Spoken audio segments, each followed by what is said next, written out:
같이 기도함으로 새벽기도 시작하겠습니다. 하나님 아버지 감사합니다. 하나님을 알아가고 또 로마서에 나와 있는 하나님의 복음을 깨달아가는 하나님의 새로운 하나님의 시작, 또 하나님 가운데 거듭남이 무엇인지 알아가는 하나님의 지혜를 얻는 시간, 그렇게 로마서를 시작하는 오늘 하루가 하나님 가운데 복된 하루 되게 도와주옵소서. 예수님 이름 받들어 기도합니다. 아멘. 오늘 로마서 2장 1절에서 16절까지의 말씀입니다. 로마서 2장 1절에서 16절까지의 말씀입니다. 그러므로 남을 판단하는 사람아 누구를 막론하고 내가 핑계하지 못할 것은 남을 판단하는 것으로 네가 너를 정죄함이니 판단하는 네가 같은 일을 행함이니라. 이런 일을 행하는 자에게 하나님의 심판이 진리대로 되는 줄 우리가 아노라. 이런 일을 행하는 자를 판단하고도 같은 일을 행하는 사람아 내가 하나님의 심판을 피할 줄로 생각하느냐. 혹 내가 하나님의 인자하심이 너를 인도하여 회개하게 하심을 알지 못하여 그 인자하심과 용납하심과 길이 참으심이 풍성함을 멸시하느냐. 다만 내 고집과 회개하지 아니한 마음을 따라 진노의 날 곧 하나님의 의로우신 심판이 나타나는 그날에 임할 진노를 내게 쌓는도다. 하나님께서 각 사람에게 그 행한 대로 보응하시되 참고 선을 행하여 영광과 존귀와 썩지 아니함을 구하는 자에게는 영생으로 하시고 오직 당을 지어 진리를 따르지 아니하고 불의를 따르는 자에게는 진노와 분노로 하시리라. 악을 행하는 각 사람의 영에는 환난과 곤고가 있으리니 먼저는 유대인에게요 그리고 헬라인에게며 선을 행하는 각 사람에게는 영광과 존귀와 평강이 있으리니 먼저는 유대인에게요 그리고 헬라인에게라. 이는 하나님께서 외모로 사람을 취하지 아니하심이라. 무릇 율법 없이 범죄한 자는 또한 율법 없이 망하고 무릇 율법이 있고 범죄한 자는 율법으로 말미암아 심판을 받으리라. 하나님 앞에서는 율법을 듣는 자가 의인이 아니요 오직 율법을 행하는 자라야 의롭다 하심을 얻으리니 율법 없는 이방인이 본성으로 율법의 일을 행할 때에는 이 사람은 율법이 없어도 자기가 자기에게 율법이 되나니 이런 이들은 그 양심이 증거가 되어 그 생각들이 서로 혹은 고발하여 혹은 변명하여 그 마음에 새긴 율법의 행위를 나타내느니라. 곧 나의 복음에 이른 바와 같이 하나님이 예수 그리스도로 말미암아 사람들의 은밀한 것을 심판하시는 그날이라. 아멘. 오늘부터 로마서의 말씀입니다. 로마서는 로마에 있는 신앙 공동체에게 보낸 편지죠. 바울이 로마에 직접 방문하고 싶지만 방문하지 못하기에 바로 로마에 있는 이방인 성도들을 위하여 복음의 핵심을 다시 한번 일깨워 주기 위하여 쓴 서신입니다. 원래 로마 교회에는 유대인 기독교인들이 많았습니다. 그러나 이 유대인 기독교인들과 원래 유대인들과의 갈등이 심했죠. 왜냐하면 바로 유대인들이 기독교를 믿는 유대인들을 핍박했기 때문입니다. 여러 소외의 문제들로 인하여 유대인들은 다 로마 안에서 추방이 됩니다. 그러니까 기독교인이었던 유대인이나 그렇지 않은 유대인들이나 결국 로마에서 쫓겨나게 되고 결국 로마에 있는 신앙 공동체는 이방인 기독교인들이 주축을 이루게 되는 것입니다. 그러다 보니까 이 유대인들과 다시 말해서 구약 성경과 예수 그리스도를 연결하는 하나의 지식적인 깨달음도 필요했던 것이고 다시 한번 새로운 토대 안에서 예수 그리스도를 설명해야 할 필요가 있는 것이죠. 왜냐하면 그 구약의 역사를 알고 있는 유대인들에게는 구약의 역사와 예언의 응답으로서의 성취로서의 예수 그리스도를 선포하면 되지만 과거의 구약을 알지 못하는 이들에게는 그들이 알고 있는 지식에 근거하여 하나님이 예수 그리스도를 왜 보내셔야만 했는가를 설명해 주어야 한다는 것이 출발점이 다르기 때문이죠. 그렇기 때문에 로마서는 우리 현대인들에게 굉장히 친근할 수밖에 없습니다. 왜냐하면 우리가 이방인 기독교인들과 같은 입장일 수밖에 없기 때문입니다. 그래서 오늘 2장을 보게 되면 하나님의 심판이 임하실 수밖에 없다라는 것을 이야기합니다. 왜냐하면 우리가 다 죄인이기 때문에. 근데 세상 사람들은 스스로 죄인이라는 것을 절대로 인정하지 않죠. 범죄적인 사실로 무슨 형사적인 재판을 받을 때야 자신이 죄인이다 라는 걸 인정하지만 그렇지 않은 사람들이 누가 스스로 죄인인 것을 인정하겠습니까? 그런데 왜 우리가 죄인인가에 대하여 로마서 1장 19절과 20절에는 분명히 이렇게 말씀합니다. 이는 하나님을 알만한 것이 그들 속에 보임이라. 하나님께서 이를 그들에게 보이셨느니라. 창세로부터 그의 보이지 아니하는 것들 곧 그의 영원하신 능력과 신성이 그가 만드신 만물에 분명히 보여 알려졌나니 그러므로 그들이 핑계하지 못할지니라. 그러니까 하나님의 살아계신다라는 것이 분명히 만물 가운데 드러나고 우리가 삶을 살다 보면 그리고 우리의 생, 사, 화, 복과 죽음과 태어남을 보다 보면 분명히 하나님이 살아계시다. 하나님이 살아계시기 때문에 우리가 하나님의 말씀을 들어야 한다라는 것이 우리가 알 수밖에 없는 당연한 진리이다. 그런데 로마서 1장 28절에 이렇게 말합니다. 또한 그들이 마음에 하나님 두기를 싫어하며 하나님께서 그들을 상실한 마음으로 내버려 두사 합당하지 못한 일을 하게 하셨으니 결국 이 하나님이 없다. 신이란 존재하지 않는다. 이렇게 주장하는 세상의 이야기들과 세상의 사람들이 더 많아졌다라는 거죠. 그러다 보니까 하나님이 그들을 그대로 내버려 두사 그들이 자신의 욕구와 하나님이 없으면 없는 대로 자신의 마음대로 살아가는 그 인생을 그대로 놔두셨다라는 거예요. 생각해 보세요. 우리 가운데 죽음 이후의 세상은 없고 하나님은 없다라고 하면 결론은 하나입니다. 내 이익과 내 출세와 내 편함을 위하여 모든 사람을 희생시키는 것이 당연한 세상이 되어버리는 거죠. 그러니까 자신의 이익과 자신이 편한 걸 극대화하기 위해서 결국 필요한 건 뭡니까? 하나님은 존재하지 않아. 신은 존재하지 않아. 이렇게 말할 수밖에 없다라는 거죠. 실제로 그게 대대로 우리가 보게 되는 강자들의 논리이기도 하죠. 시편 53편을 보면 이런 말씀이 있습니다. 시편 53편 어리석은 자는 그의 마음에 이르기를 하나님이 없다 하도다. 그들은 부패하며 가증한 악을 행하며 선을 행하는 자가 없도다. 당연히 이럴 수밖에 없죠. 신은 없다. 내 마음대로 하면 된다. 내가 신이다. 강한 게 힘이 선이다. 이래버리면 가증하고 부패한 악을 행하는 것이 당연한 것이 되어버리기 때문입니다. 시편 53편 2절에 하나님이 하늘에서 인생을 굽어 살피사 지각이 있는 자와 하나님을 찾는 자가 있는가 보려 하신즉 3절 각기 물러가 함께 더러운 자가 되고 선을 행하는 자 없으니 한 사람도 없도다. 죄악을 행하는 자들은 무지하냐. 그들이 떡 먹듯이 내 백성을 먹으면서 하나님을 부르지 아니하는도다. 그러니까 자신의 마음대로 살아가는 세상, 자신의 주먹이 신이다라고 믿는 사람들은 우리가 특히 말하는 십자가의 예수 그리스도를 비웃죠. 그러면서 신이 어디냐? 하나님의 인자하심과 어떻게 보면 하나님의 용납하심을 오히려 가소롭게 비웃고 있다라는 거죠. 그래서 오늘 본문의 4절 혹 네가 하나님의 인자하심이 너를 인도하여 회개하게 하심을 알지 못하며 그의 인자하심과 용납하심이 길이 참으심이 풍성함을 멸시하느냐. 하나님이 참고 계시고 돌아오기를 기다리시고 어떻게든 심판보다는 생명과 구원으로 이르게 하고자 하신 하나님의 오래 참으심을 네가 조롱하느냐, 이런 이야기예요. 그런데 이렇게 악을 행하는 사람들이 세상에 점점 득세할수록 결국 하나님을 믿는 이들이 핍박당하고 세상 가운데 조롱당하는 일들이 너무 많아지는 거죠. 그러니까 시편에 보면 항상 나를 비방하는 무리가 있습니다. 저를 조롱하며 핍박하는 무리가 있습니다.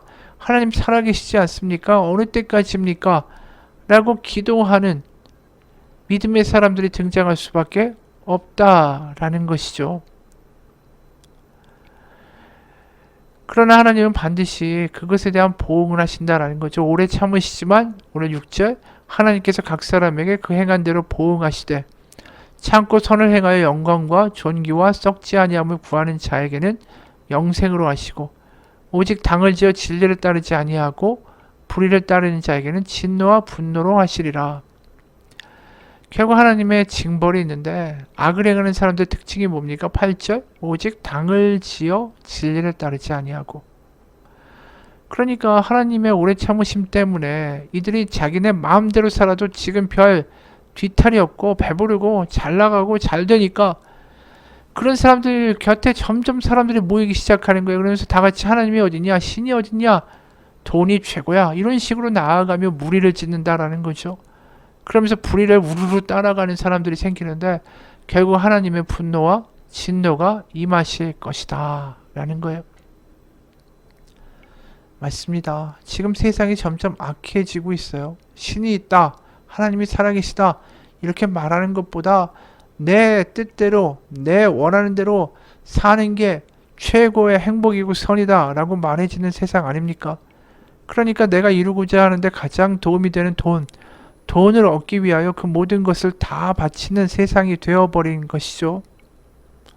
많이 가지면 가질수록 더 좋다. 네 뜻대로 되는 것이 선이다.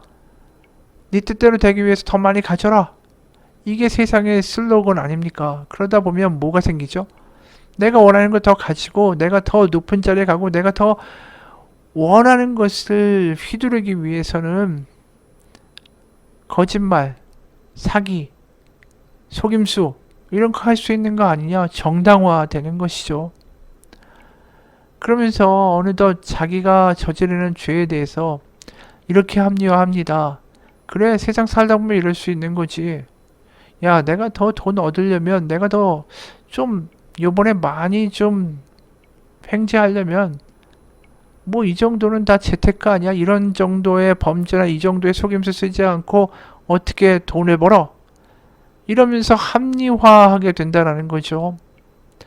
최근에 그 주가 조작 사건 있지 않았습니까? 그런데 그 주가 조작할 때에 다 거기에 투자한 사람들이 세상의 부자들이고 의사들이고 다 지식인들 아니에요. 그 사람들의 생각의 토대가 뭡니까? 돈을 벌다 보면 그 정도는 다 하는 거 아니야? 이렇게 생각하는 거예요.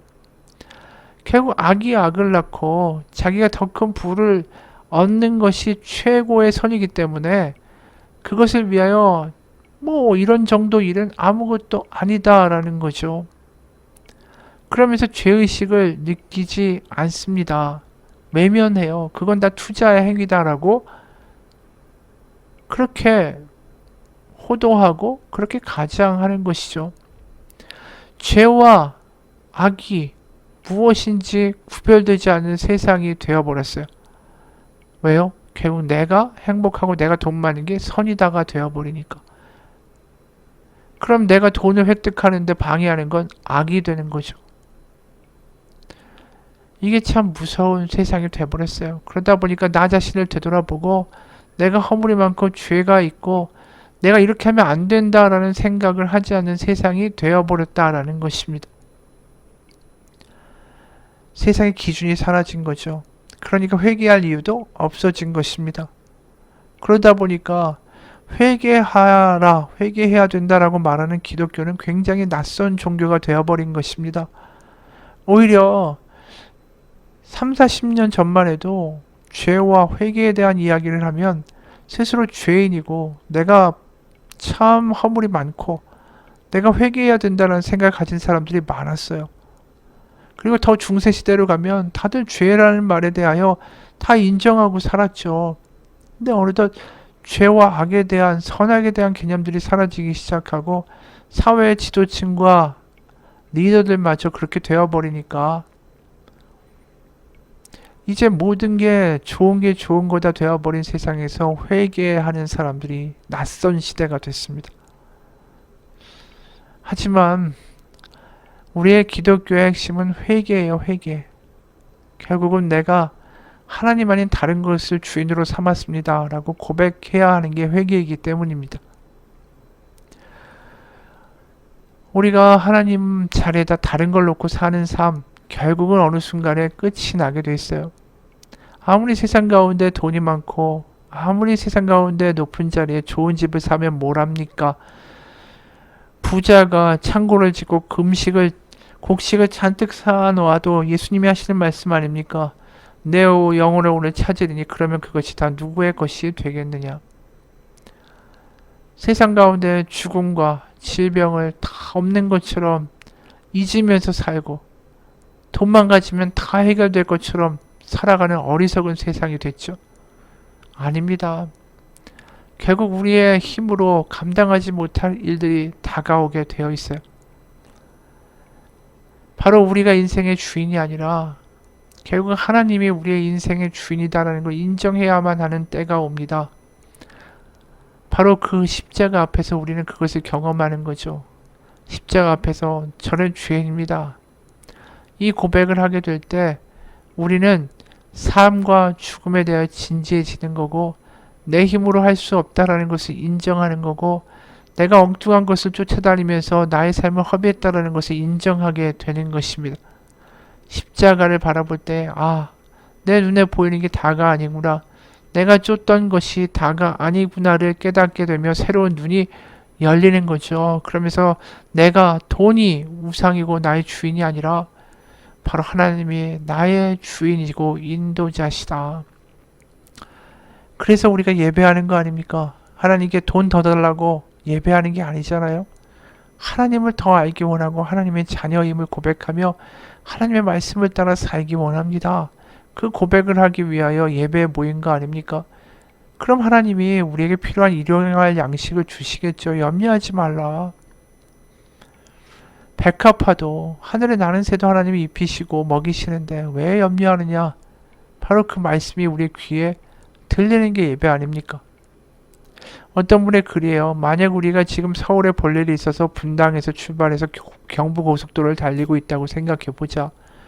그런데 양재동 방면으로 빠져서 나가는 길을 놓치고도 아무 생각 없이 계속 부산으로 직진 중이다. 한참을 가서야 상황이 파악된다. 천안이네. 나 서울 가야 되는데 어떡하지? 그런데도 계속 달린다. 대전이네. 어떡하지? 그러면서도 계속 간다. 김천 대구를 지나 부산 톨게이트를 빠져나갈 때까지 계속 가는 것이다. 이게 얼마나 어리석고 웃긴 상황인가? 그런데 이게 우리의 상황 아닌가? 되돌아서 나가야 되는데 생각은 계속 서울 가야 되는데 양재동에서 빠져야 돼. 그런데 천안이네. 깨닫고 돌아가야 하지 않는가? 그렇게 돌아갈 수 있는 생각과 시간이 되는 것, 그게 예배고 그것이 말씀을 읽는 것이다. 하나님이 원하시는 길로 다시 돌아가기 위해서, 자신이 엉뚱한 길로 가고 있다는 것을 자각하기 위해서 예배하는 거고 회개하는 거고, 그러면서 참 진리가 무엇이고 인생의 주인이 무엇인가를 깨닫는 거 아닌가. 그런데 세상 사람들은 계속 그 잘못된 길로 내려간다. 그리고 엉뚱한 종착지로 결국 인생을 귀결하는 거, 그게 비극의 이유가 아닐까. 맞습니다. 하나님은 이런 말씀하시죠. 너의 마음과 몸과 뜻을 다해 하나님을 사랑하라. 나를 사랑하라고 하세요. 이거 하나님의 이기적인 요구가 아닙니다. 우리가 온 마음과 뜻과 정성을 다하지 않으면 우리의 생각은 계속해서 세상의 이야기에, 세상의 우상으로, 돈으로 우리의 마음과 생각이 다 끌려가기 십상입니다. 하나님이 아세요. 너무나도 쉽게 망가지기 때문에 우리가. 그래서 마음과 몸과 뜻을 다해서 날 사랑해. 그래야지 네가 엉뚱한 곳에 마음을 빼앗기지 않을 수 있어. 망가지지 않을 수 있어. 네가 나를 사랑해야 네가 행복할 수 있어. 네가 나를 사랑해야 네 길이 온전할 수 있어. 하나님이 거꾸로 이렇게 말씀하고 계시다라는 것이죠. 오늘도 우리가 로마서를 시작하면서 다시 한번 생각해 보기 원합니다. 하나님을 마음에 두기 싫어하는 세상, 그리고 거기에 대신 돈을 넣고 내가 원하는 행복을 집어넣고 쫓아가는 삶, 그 삶이 얼마나 어리석은 것인지. 결국 우리의 인생 가운데 참된 주인은 하나님이시다. 하나님은 하나님 되시게 하고 하나님 안에 거하기 원하는 오늘 하루 되시길 주님의 이름으로 축원합니다. 하나님 아버지, 하나님이 오래 참으심은 십자가에 있습니다. 지금도 돌아오라고 탕자의 아버지와 같이 우리를 기다리시고 우리를 되돌려 집으로 가게 하기 위하여 그 피 흘리시고 못 박히신 손으로 우리 가운데 지금도 손을 벌리고 나의 손을 잡으렴 말씀하시는 그 예수님의 손을 잡고 다시 엉뚱한 집을 세상 탕자처럼 엉뚱한 것에 호랑방탕하며 살아가며 낭비하는 인생이 아니라 다시 아버지 집으로 돌아가 아버지 안에 아버지의 집에 거하며 하나님을 아버지라고 부르고 하나님이 우리에게 아버지 되어주시는 인생으로 그 삶으로 오늘도 살아가기 원합니다. 로마서를 읽으며 그 복을 경험하고 하나님의 자녀 된다는 것이 무엇인지, 하나님의 마음이 어떠한 것인지 그 마음을 깨닫고 더 하나님을 사랑하게 되는 우리의 삶이 되게 도와주옵소서. 예수님 이름 받들어 기도합니다. 하늘에 계신 우리 아버지, 아버지의 이름을 거룩하게 하시며 아버지의 나라가 오게 하시며 아버지의 뜻이 하늘에서와 같이 땅에서도 이루어지게 하소서. 오늘 우리에게 일용할 양식을 주시고 우리가 우리에게 잘못한 사람을 용서하여 준 것 같이 우리 죄를 용서하여 주시고 우리 시험에 빠지지 않게 하시고 악에서 구하소서. 나라와 권능과 영광이 영원히 아버지의 것입니다. 아멘.